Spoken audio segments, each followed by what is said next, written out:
Casimiro bumanat, minaliit. Breaking, nakakalungkot na balita. Ito nga't pag-usapan natin. Pero bago ang lahat, pakisubscribe po ng channel ko. Huwag niyo na rin kalimutan i-click ang notification bell para lagi kayong una sa balita. Pag-usapan nga po natin mga kaboxing, totoo ang balita sa pagbabalik ni pambansang kamao Manny Pacquiao sa pro boxing para sa world title match. Kontra ito kay Mario Barrios. Ito nga at pakinggan natin ang naturang pahayag ni boxing legend Manny Pacquiao. Kare-renew ko lang, nagkumuha ako ng license sa Nevada, boxing license. Nag-undergo ako ng complete medical exam, lahat.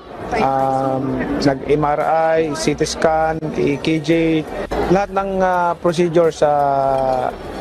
Nag-undergo tayo for boxing license in Las Vegas. Samantalang tila minaliit naman ni Cuadro Alas It's My Boy ang makakalaban ni Japanese monster Naoya Inoue na si Ramon Cardenas. Ayon nga sa kanyang banat ay Inoue, saan mo naman yan napulot?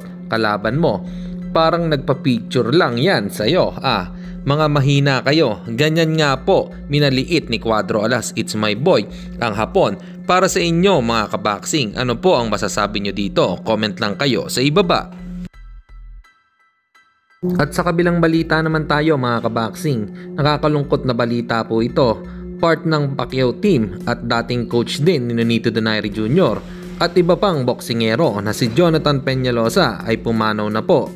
Nakikiramay po ang buong boxing creator sa pagkawala ni Coach Peñalosa. Nakakalungkot po ito dahil napakahusay na coach. Matagal po itong laging kasama ni boxing legend Manny Pacquiao, naway lahat ng mga tinuro nito sa mga nahawakan niya ay huwag kalimutan gawing inspirasyon. Hanggang dito na lang muna ang ating balita. Dito na lang ang aking boxing news report. Babu!